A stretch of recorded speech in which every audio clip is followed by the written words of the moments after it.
Okay, I need y'all to get up. I know it's after lunch, you ate, you want dessert, expect me to come in. But we got audio.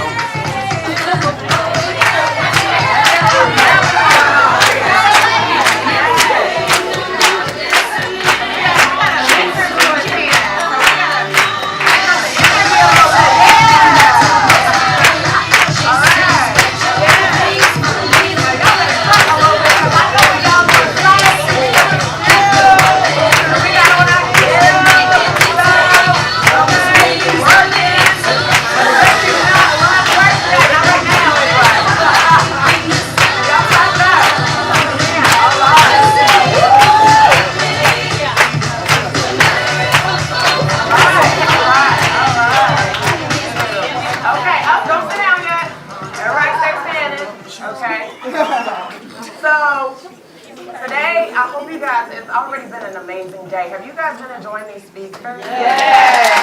Have they not been pouring into you like nobody's business? Yes. I mean, they really have been bringing their A game, so I'm glad that you guys have been enjoying it.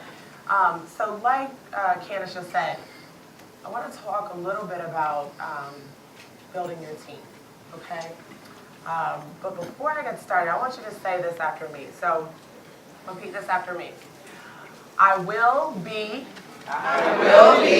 purposeful in my business. I will be passionate in my business. But above all, I will be profitable in my business. All right. You can sit down. So,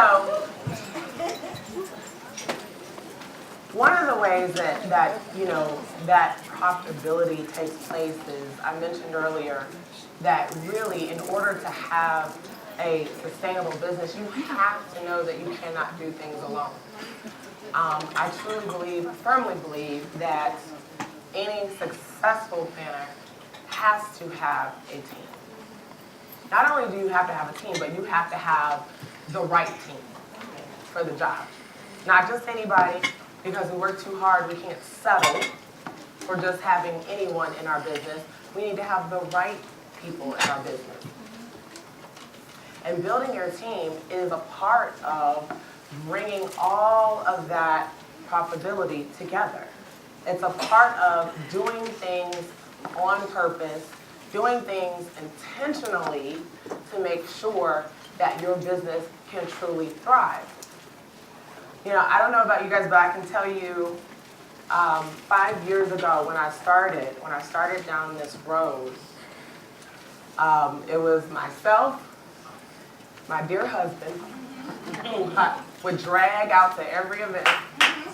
Okay, yep, exactly. Some of you know, you say, honey. So I had this event, and so I'm gonna need you to be there. And see those boxes? Yeah, I'm gonna need you to load those up and unload those. And then at the end of the night, I'm gonna need you to load those again and unload those when we get home. So you're available, right? Yeah, you guys know that conversation, right? My mother, come on now. My mother, I said, Mom,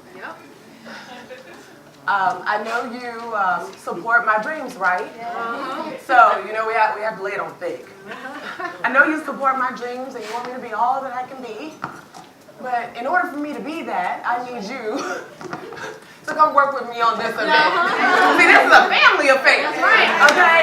So what I bring home is on the table. It goes on the table. And so I'm like, if we don't eat, then I need everybody to help me out here so that we can eat. We can all benefit from this.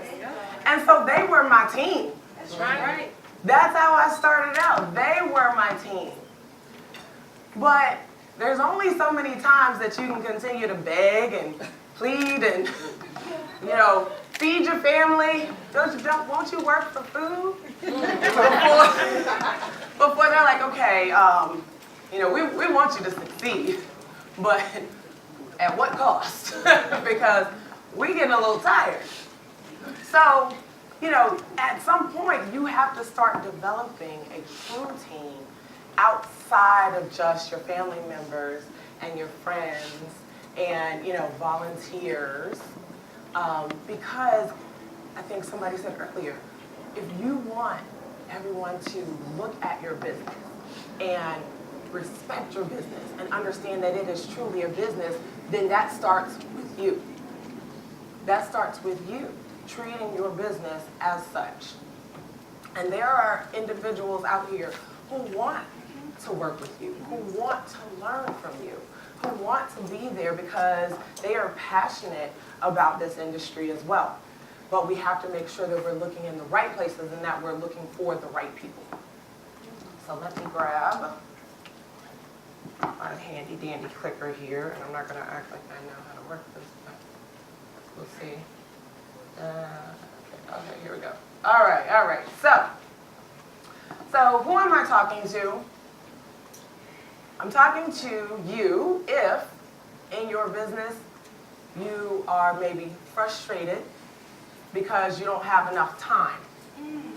How many of you feel like you don't have enough time in your business to get everything that you would love to accomplish done? Okay? I'm talking to you if you are frustrated because you don't see your business growing as quickly as you would like. So maybe you feel like, geez, why am I not getting the opportunities that I would like to have? Why am I not getting the clients that I feel like I deserve? Or that we're really looking at how we're spending our time. Okay? I'm going to flip through some of this because I know my time monsters are going to be on me in a minute here. Okay. So some of these are challenges that you guys have already stated that these are the things that, you are faced with, and that if you had a team, then that would help you. So when you're looking for team members, I'll tell you, I always ask planners, why haven't you started developing your team? And what's holding you back from doing that? And the number one thing I hear is, it takes time to do that. And my plate is already full. I don't have time to show somebody else what to do.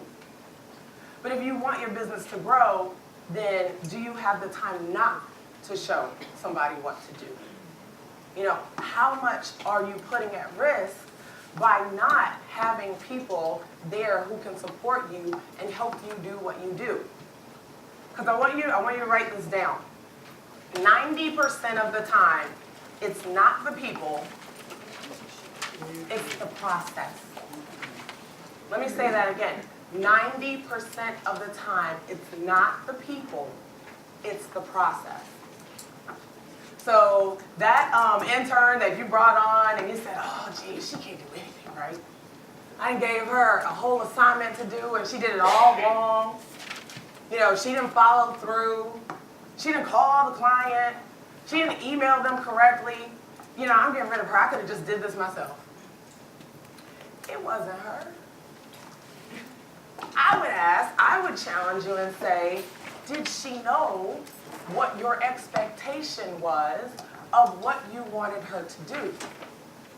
Did she understand that she has to call that client within 24 hours in order to make sure that she was following up? Did she understand that you wanted her to email that client not once, but several times? Because, we all know the importance of follow-up, but do they? Did she understand that if we didn't call them back, that you might lose that contract because we didn't call them back in a specified amount of time? So it's the process, guys, because we can't be everywhere at every time, nor should we. How many of you would love to not be on site when an event is taking place? Raise your hand. Amen. Okay, so it depends. I mean, I agree. I mean, it depends on who's there in the place. But for the most of us, we would like to have an opportunity where, you know what, maybe we come and we get the event started, but we're not showing up to set up and stay there through the duration and break down, and we're the last ones leaving out the door. Because that's usually how it happens, right?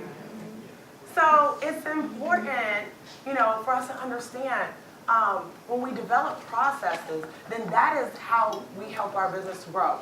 And that's how we build a team, because it also empowers your team. I can tell you right now, when I first realized that, okay, seriously, you can't do this by yourself. Like, you really do need help. And you know how I realized that? Because sometimes we ask the question, well, how do I know when I need, to build a team? How do I know that it's time? Because some of you are like, well, I'm still building my business, my clientele, I'm not busy all the time. What would they do? Well, what I would ask you is, the way that you need to build your team is if you have a need. It's very simple. Do you have a need? Is there paperwork that's not getting done? Are there emails that are getting unanswered? Are there phone calls that are not being returned? If any of those are a yes, then you now have a need to build your team.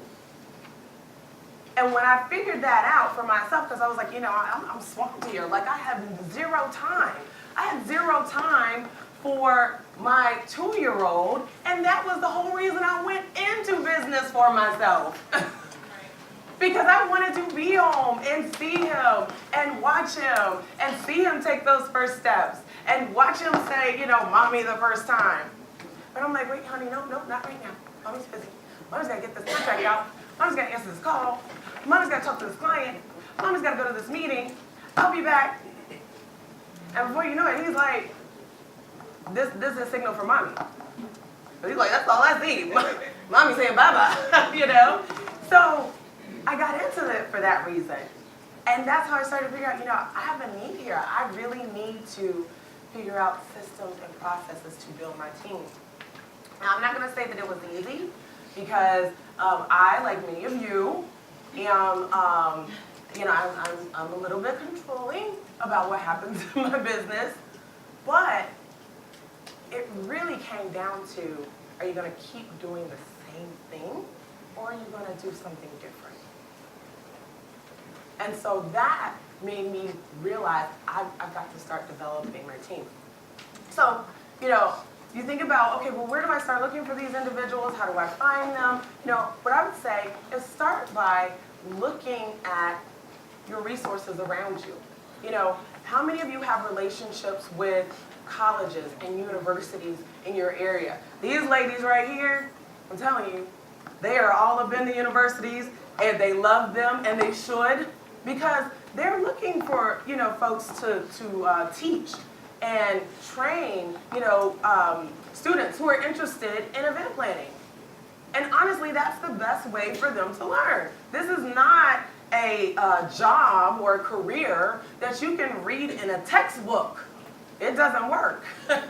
You have to be hands-on. You have to apply hands-on application. So starting with your universities and your colleges, building those relationships with them are huge, because then they become an advocate for you as well.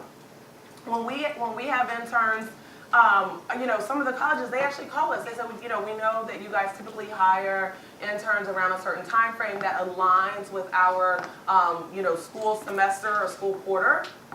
So, we want to reach out and see, are you going to be hiring this semester? Are you going to be looking for interns, so that they can already go ahead and start the process of sending us applicants?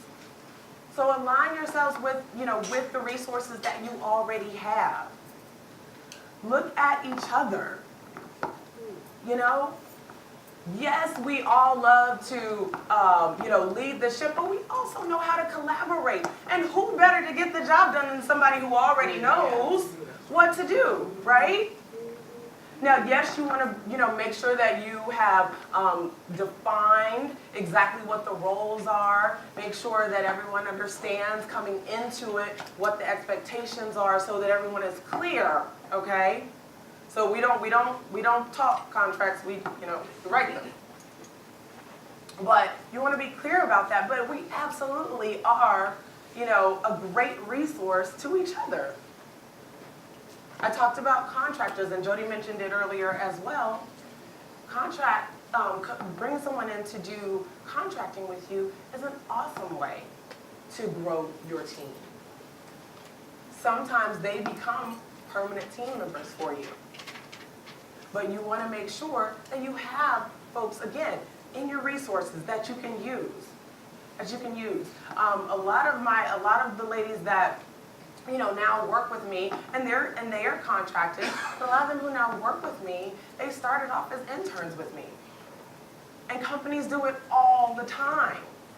They start off with interns, and that gives them an opportunity to see, hey, are you really in this? Because you want to win it, because you want to be here long term, because you're invested? Or is this, more of, let me see if there's something I want to do, if I like this career path, which that's fine too. My interns will tell you on orientation day, I try to scare the bejeebs out of them. And it's not because I'm trying to, be cruel or be mean, but I want them to truly understand what they are getting themselves into. I want them to know without a shadow of a doubt, just like we know here, that they are truly passionate about this. And that it's something that they wake up thinking about, or something that they go to sleep thinking about. And not something that they think, oh, well, I'd like to walk around in my heels and, set this table and make sure this linen is pretty and, make these flower centerpieces beautiful. And voila. No, we're not Vanna. No. We strap on our boots, flat boots sometimes, okay? And we get in there and we roll up our sleeves and we do the work. I did an interview, and I asked the young lady, I said, so what's your availability? When are you normally available? So, well, I'm typically not available on Saturdays and Sundays. I'm sorry. Right, you're not what? Oh, okay. Next. So, we have to have people who are going to fit what we are looking for. And sometimes that may be things that we are not good at ourselves. We should be looking for team members who not fit the mold based on how we are, who we are, but sometimes we need to look for people who do things better than we do. Do things that we don't want to do because, you know what, that is their area of expertise. That's where they're gifted at. My girls will tell you all the time, I'm not the design queen. Like, that is not me. My left brain doesn't know from the right, it's like, yeah, those are pretty flowers. Exactly. But I'm not your gal who's going to make sure that, your vision of, rhinoceroses and unicorns and giraffes that's not who I am. But I know that. And so that's why I was okay with bringing Christina on, because I know that's what she does. She can look at a robe and see exactly what it should look like without even having it in front of her. So building your team, so that's, looking for those individuals is huge. The other part of that is, like I talked about earlier, a succession plan. You're not going to, nor should you want to do this the way you are doing this forever. There is going to come a time when you're like, you know what? I'm too old for this. And I don't want to do this like this anymore. And that's okay. Because we all graduate to a level in our business where we're like, okay, I accomplished what I wanted to accomplish in this arena. So now I want to move into this arena. And maybe that's, to start giving back to others. Maybe that's to start helping others, educating others. But in order for you to do that, you have to have people who are ready to step up and take over what you have, what you've built. It doesn't do us any good to build that legacy, build that empire, and then there's nobody to take it over. There's nobody to step in and take the reins. So creating that succession plan is huge, and that goes back to processes as well. How many of you have a handbook or an operating manual? Amen, amen, amen. Okay, write this down right now. Tomorrow, I will start on building an operating manual for my business. It's important, guys, and that's where the profitability comes in. We want to make sure we have the opportunities, right? So who wouldn't love to do an event for BET? Who wouldn't love to do an event for the government? Who wouldn't love to do an event for a celebrity? But are you ready? Is your business ready? If you got that phone call today, would you be ready to answer it? Because we say we want these opportunities, we say that we're ready to be profitable in our business, but then the question is, are we truly ready? And again, you work too hard to put your business out there only from one event for it to flounder. So we have to make sure that the profitability of our business is ready.